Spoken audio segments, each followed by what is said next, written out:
안녕하세요. 혼자서 초등학교 다니는 딸 하나 키우고 있는 30대 후반 여자입니다. 제가 이혼하게 된 이야기를 하려고 이렇게 찾아왔어요. 원래는 결혼하고 나서도 아이 태어나기 전까지는 직장 생활을 하고 있었어요. 만삭의 몸으로도 계속 출근을 했었죠. 결혼하고 나니 남편이 다니던 회사 때려치고 아버님 돈으로 사업을 좀 해야겠다고 설레발을 치는 바람에 거의 3년 넘도록 남편이 벌어오는 수입이 없었거든요. 그래도 딱히 불만 가지려고 했던 적은 없어요.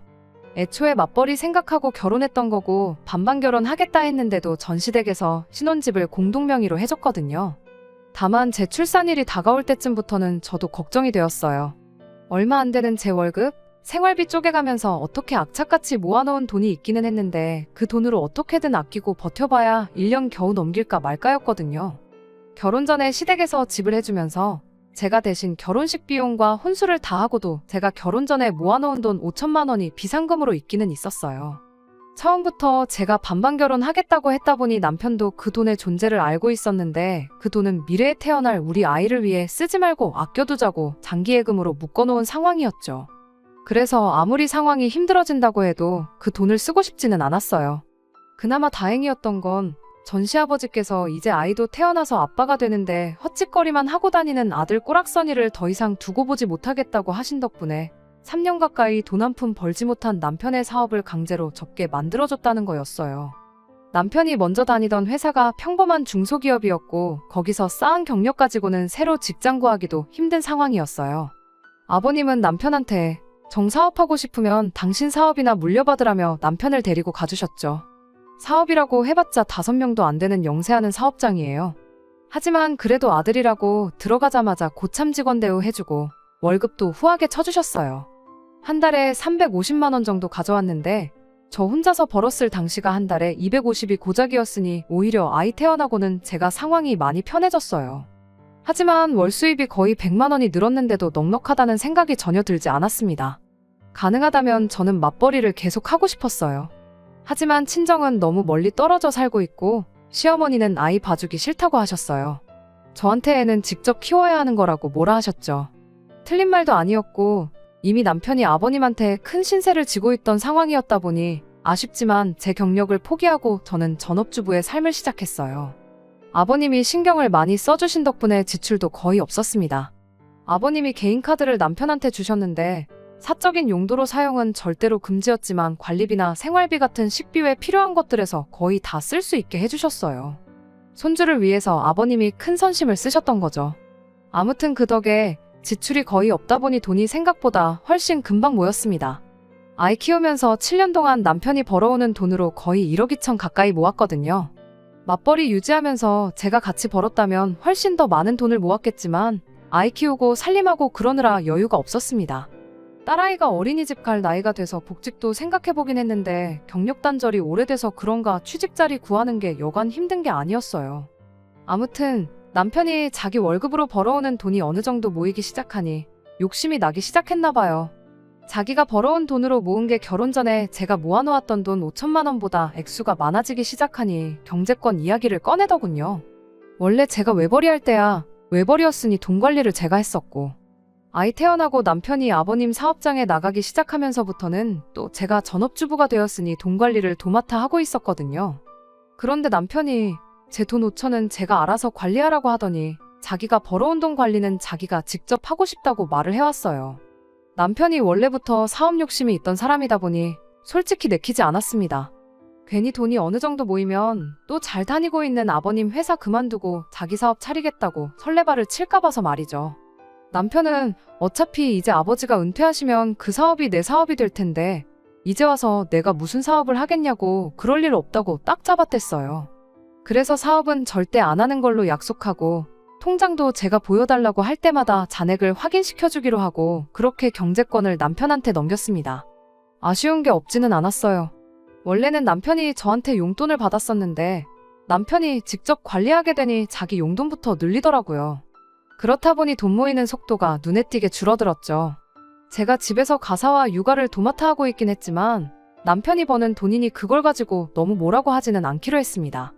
또 제가 돈 관리할 적에는 워낙에 아끼고 아껴 쓰기도 했었으니 말이죠. 그래도 남편의 지출 내역은 어느 정도 알고 싶었습니다. 통장 내역을 확인시켜달라 했더니 용돈으로 쓰는 돈은 카드가 아니라 현금 인출분이 많았어요. 남편한테 이건 어디다 쓴 거냐고 물어봤지만 사업상 인맥 관리하느라 현금이 좀 필요하다며 대답을 얼버무렸죠. 대충 어디다 썼는지는 알 것 같아요. 아버님이 개인적인 용도 아니면 사용하지 말라고 카드를 주셨다고 했잖아요? 그런데도 사업주인 아버님 모르게 개인 돈으로, 그것도 현금으로 몇십만 원씩 쓰고 있는 걸 보면 뭐 용도가 뻔했죠. 대신 저도 더 캐묻지는 않았어요. 모르는 게 약이라는 말도 있고, 남편도 말하길 아버님이 보수적인 성격이라 사업을 더 키울 방법이 있는데도 불구하고 모르는 척 하고 계신다고. 그래서 자기가 지금부터라도 아버님 몰래 사업을 키워나갈 밑준비를 하는 거라고, 입에 침이 말라서 거품이 될 때까지 열심히 짓거리길래 한번 얼마나 잘하나 보자는 시기였어요. 아무튼 모아놓은 돈 까먹는 것도 아니고 어쨌든 적당히 만족할 만한 금액을 꾸준히 저축해주고 있는 모습을 보여줬었으니 그땐 저도 그 말을 믿었습니다. 그러던 중 제가 모아놓은 돈을 예금에만 묵혀두자니 문득 좀 아까운 거 아닌가 하는 생각이 들었어요. 그때가 막 코인이니 주식이니 엄청 열풍일 때였거든요. 저도 사실 결혼 전에 주식으로 조금 재미를 본 사람 중 한 명이에요. 그때는 뭘 알아서 한 게 아니고 친한 지인 중에 주식 열심히 하는 사람이 추천해주는 거 듣고 조금씩 투자해서 돈을 벌었던 적이 있었거든요. 나중에는 판이 커져서 결혼 전 30이 되기 전에 제 통장에 1억 원을 만들었던 적도 있었죠. 그래서 제가 반반 결혼하자고도 먼저 말했던 거고, 안 하게 되었어도 결혼식 비용에 혼수까지 다 마련하고도 5천만 원이나 남겨놓았던 거예요. 결혼 후에도 사실 계속 주식 투자를 하고 싶은 마음이 어느 정도 있었는데 막상 결혼하니 남편은 남편대로 돈 한 푼도 못 벌어오지, 내 돈으로 주식한다고 하면 남편이 나를 어떻게 생각할까 걱정도 되지 해서 그냥 그때부터 주식은 잊고 살았습니다. 하지만 이젠 남편이 제 돈 5천은 제 맘대로 굴려도 된다고 했으니, 그리고 전업주부 하면서 시간도 어느 정도 비었기 때문에 이참에 주식을 제대로 한번 공부해볼까 싶었습니다. 무엇보다 경력이 끊겨서 취직 못하는 아쉬움에 대한 보상심리도 컸던 것 같아요. 7년에 1억 2천이면 꽤나 잘 모은 편이라고 생각하지만 날이 갈수록 서울 집값이 상승하는데, 적어도 우리 부부 노후자금 빼고도 우리 딸 결혼할 때 뭐라도 하나 해줄 돈은 있어야 하지 않겠나 싶더라고요. 아이 학교 보내고 집안일 다 끝내놓고 나면 시간이 꽤나 남는 편이라서 제 나름대로 관련 인터넷 강의도 찾아보고 책도 사고 열심히 머리 싸매고 공부를 했죠. 그렇게 한두 달 정도는 모의 투자도 해보면서 감을 되찾기 시작했고, 저한테 운뿐만 아니라 실력도 따라준다는 확신이 생기는 그날의 5천만 원 전부를 가지고 주식을 시작했습니다. 당시 남편한테도 제가 주식을 시작할 거라는 말도 했었어요. 제가 관심 있어 하던 투자 종목 몇 개도 설명해줬죠. 혹시나 안 좋게 생각할까봐 미리 말한 것이기도 하지만 허락을 구하는 게 아니라 제 미래 계획을 설명해줬던 거죠. 어느 정도 자신도 있었고 남편도 이제 자기 돈을 따로 관리를 하고 있었으니 관심 있으면 내가 정한 종목에 같이 한번 투자를 해보겠냐고 물어봤습니다. 그때 남편은 콧방귀를 뀌며 아줌마가 주식은 무슨 주식이냐고 비웃었어요. 옆집 아줌마가 주식을 사면 그때는 돈을 빼야 한다는 말도 못 들어봤냐고, 개나 소나 주식해서 돈 번다니까 눈이 혹했나 본데 괜히 있는 돈 날리지 말고 은행에 고이 모셔두라는 소리를 하더라고요. 투자에 100% 확신이 있을 수는 없죠. 공격적인 투자보다 안전한 은행 예금이 좋다는 남편을 말릴 생각은 없었지만 말 한번 참 서운하게 한다 싶었습니다. 하지만 그런 남편의 생각과는 다르게 결과가 참 좋았습니다. 5천만 원으로 시작한 제 돈이 반년도 안 돼서 7천만 원으로 불어났거든요. 5천만 원으로 시작했으니 본전은 다시 예금에 묶어두고 이제 그 2천만 원만 굴려볼까 그런 생각을 하던 찰나에 또 몇 가지 종목을 보니까 확신이 생기는 게 있어서 반대로 그 2천만 원을 예금에 놓고 원래 시작했던 원금 5천을 굴려야겠다는 생각이 들었어요.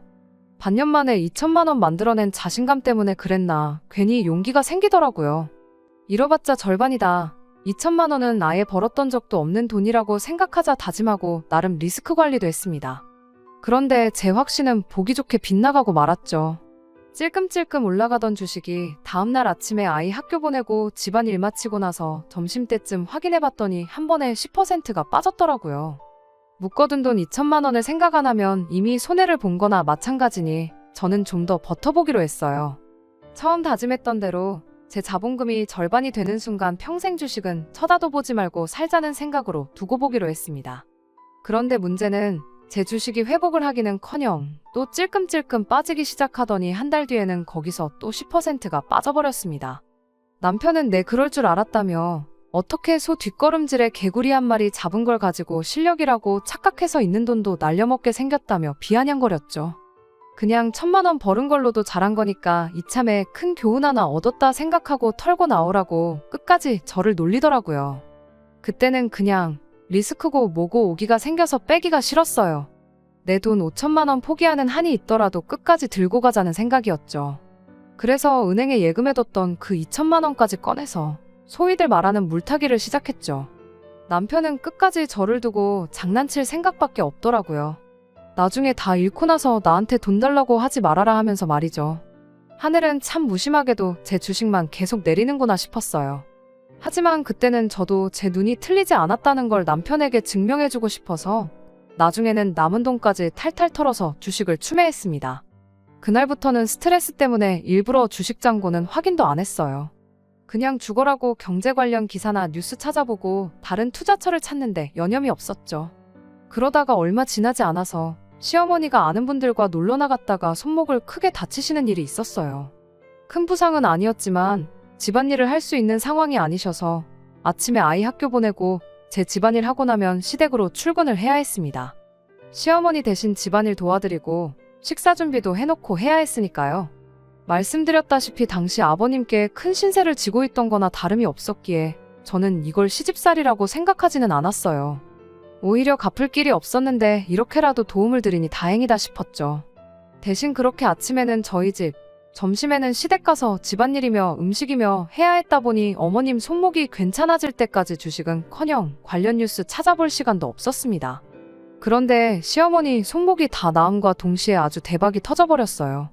제가 투자하고 있던 회사에 엄청난 호재가 생기게 된 거예요. 일부러 꾹 참고 안 보고 있었는데 그 소식을 들으니 주식 잔고를 확인하지 않을 수가 없더라고요.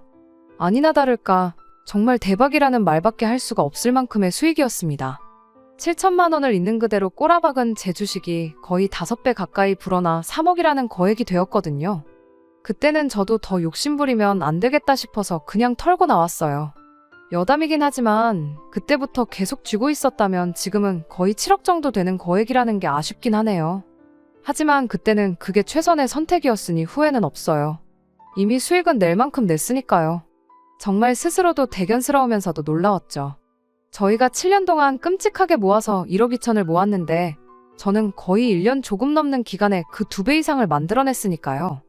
월급 200원짜리 받던 나도 이렇게 큰 돈을 벌 수 있었구나 하는 성취감도 들었고 아직 많이 모자라긴 하지만 이젠 이걸 자본 삼아 부동산 쪽으로 투자를 하면 적어도 우리 딸 하고 싶은 공부가 있으면 유학을 보내주던 아니면 결혼할 때 떡하니 집 한 채를 사주던 해줄 수 있는 건 다 해줄 수 있겠구나 싶었습니다.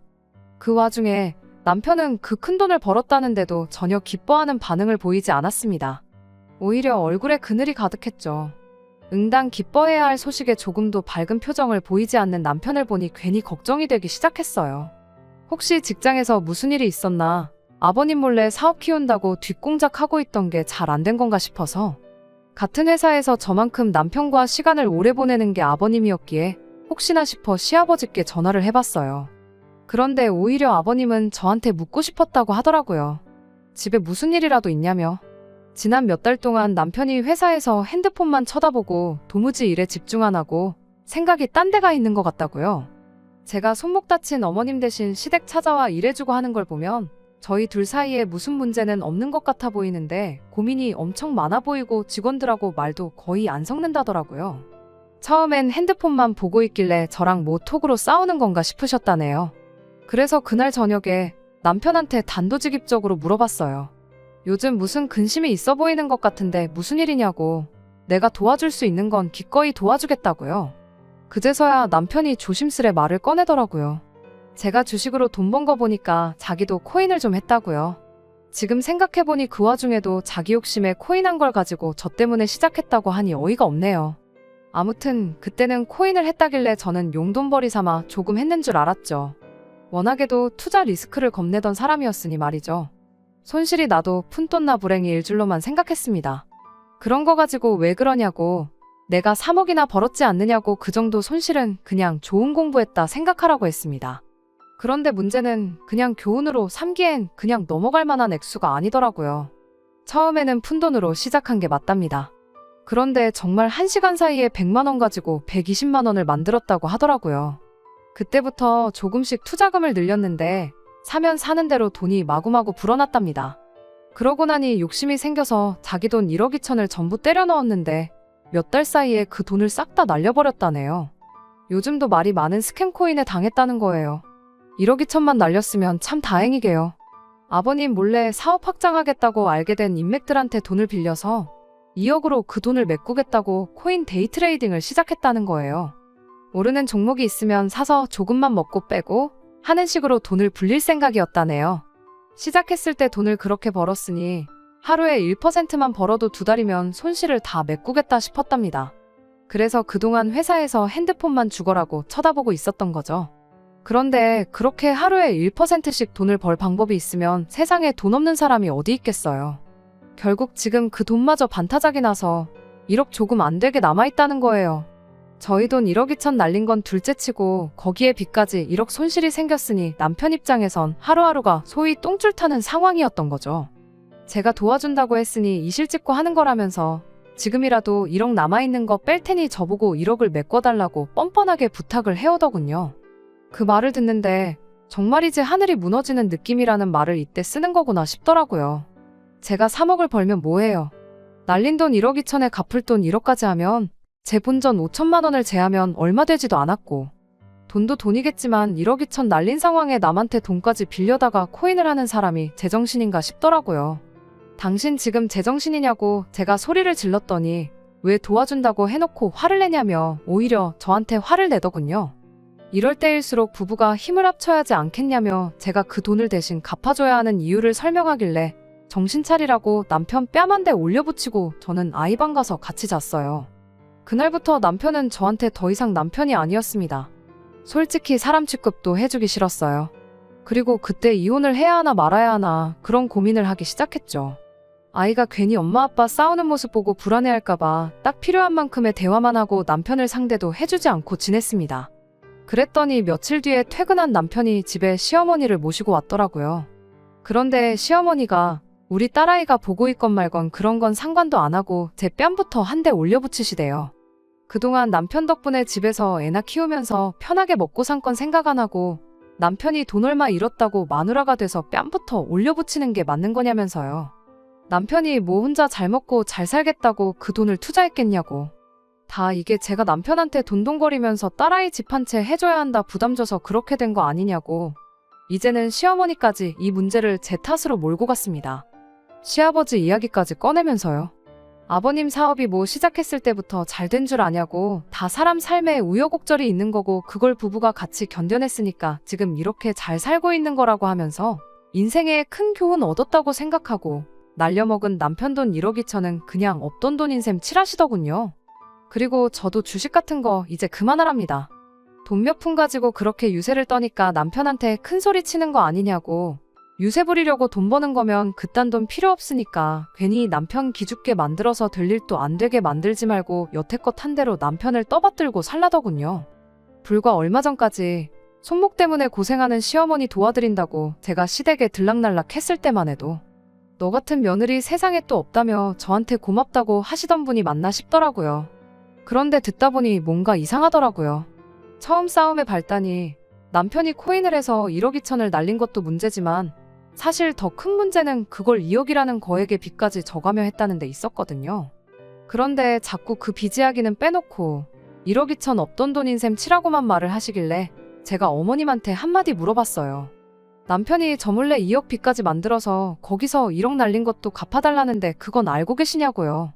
시어머니는 제 말을 듣더니 흠칫하고 놀라더라고요. 반응을 보아하니 남편이 자기 유리하게 저한테 뺨 맞은 이야기만 했던 것 같고 정작 중요한 사실은 말을 안 했던 거죠. 하지만 당황한 것도 잠시 시어머니는 돈보다는 사람이 우선이라며 어차피 앞으로 남편이 아버님 사업 물려받게 되면 돈도 지금보다 더 많이 벌어올 거 모르냐고 저한테 다시 큰 소리를 치더군요. 그때 이제 제가 무슨 소리를 한들 이 집에 내 편은 없구나 싶었어요. 제가 시어머니 다쳤을 때 잘한 것도 어떻게 보면 남편 덕에 제가 편하게 먹고 사는 거니 그 정도는 당연히 해야 하는 거라 생각하셨던 거고, 고맙다는 말도 제가 남편 기 살려줄 때나 인사치레로 해주는 거였구나 싶더라고요. 그래서 저도 그동안 고민만 하고 있던 말을 입 밖에 꺼내줬어요. 남편이 기 안 죽고 당당하게 살아갈 수 있도록 제가 이혼해주겠다고요. 시어머니는 제 이혼 이야기를 듣고도 아주 이젠 할 게 없어서 이혼 가지고 시어미 협박질을 하냐며 이혼할 테면 하라고 큰 소리를 치시더라고요. 이혼하지 말라고 허락 안 해줘도 할 생각이었다고, 남편 앞으로 생긴 빚 1억은 어떻게 한번 잘 갚아보시라 말하고 했더니 그제서야 시어머니도 남편도 제가 진심이라는 걸 알게 된 건지 갑자기 조용해지더라고요. 그러지 말고 온 가족이 머리를 맞대고 좋은 방법을 찾아보자면서요. 뭐 별거 있나요? 주식으로 돈 편하게 벌었으니 그 돈으로 갚아줘라, 그딴 소리나 하겠거니 싶어서 차키만 뺏어서 친정으로 향했습니다. 애 학교는 보내야 하니까 차는 가져가겠다 하니 아무 말도 못하더라고요. 제가 기어이 아이 데리고 친정으로 향하고 나니 그때부터 시어머니한테 전화기에 불이 날 정도로 연락이 왔어요. 그제서야 시어머니도 현실을 깨달으신 것 같더라고요. 하지만 저는 아랑곳하지 않고 선언한 대로 이혼 서류 작성해서 집으로 보내고 착실히 이혼 준비를 시작했지요. 나중에 가서는 시어머니가 양육권 가지고 앞으로 애는 볼 생각 말라고 생트집까지 잡았는데, 막상 이혼이 확실시되니까 남편도 현실을 깨달은 건지 아무 말 없이 양육권을 저에게 넘겼네요. 제일 걱정했던 게 아무래도 재산 분할이었어요. 이혼은 이혼대로 하는데 제 돈은 돈대로 줘야 할까 봐서요. 그 돈이면 남편 빚은 갚을 수 있었을 테니 말이에요. 그런데 혼인기간도 길었고 또 제가 외벌이로 신혼 초기에 돈을 벌어왔던 점, 그리고 가사와 육아를 저 혼자 도맡아 했던 거에 더불어 그간 모아놓은 돈을 남편이 전부 날려먹은 것까지 전부 기여도가 참작이 되어서 시아버지가 사준 집이었지만 집 또한 재산분할 대상에 포함되는 바람에 제 걱정과는 다르게 저한테는 되려 이득이었어요. 얼마 전에 시아버지한테 연락이 왔었습니다. 남편 빚은 집 팔아 갚았고 당신이 땡전 한 푼 도와주지 않았다고요. 그리고 저렇게 정신머리 없는 놈한테 당신 사업을 물려줄 생각이 싹 사라졌다며 사업장에서 남편을 쫓아내셨다네요. 아버님 몰래 뒤에서 사업 확장해본다고 이 사람 저 사람 만나고 다니며 접대하러 다닌 것도 아버님 딴에는 건방지고 기분 나빠서 절대 남편을 다시 쓰지 않을 계획이라는 말까지 해주셨어요. 그래도 집 팔아 빚 갚고 남은 돈은 도로 가져가지 않으셨답니다. 그래도 하나뿐인 자식이니 이해는 갔어요. 사업 욕심이 있는 녀석이니 이번 일로 정신 차렸거든 뭐라도 하지 않겠냐는 기대를 하시네요. 저야 뭐 이혼까지 한마당에 거기서 싫은 소리 하고 싶지도 않았고 그냥 잘 됐으면 좋겠네요 하고 대답해줬습니다. 통화 말미에는 아버님이 저한테 미안하다고 사과까지 해주셨어요. 자식 교육 제대로 못한 것도 미안하고 저같이 좋은 며느리를 어디서 또 얻겠냐며 그것도 아쉽다고 하시더라고요.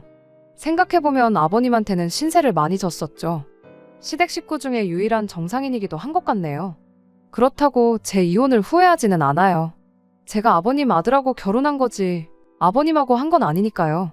친정에서는 맘고생 많았다며 그냥 친정에서 아이랑 같이 5 식구가 같이 살자고 하시는데 저도 이제 제 스스로 제 인생 책임질 수 있는 자신이 있어서 괜찮다고 했습니다. 혼자 힘으로 아이 키우면서 사는 게 쉽지는 않겠지만 그래도 지금 제 수중에 있는 돈 다시 제대로 한번 굴려서 우리 딸 원하는 거 다 해줄 수 있는 그런 슈퍼맘이 돼보려고요.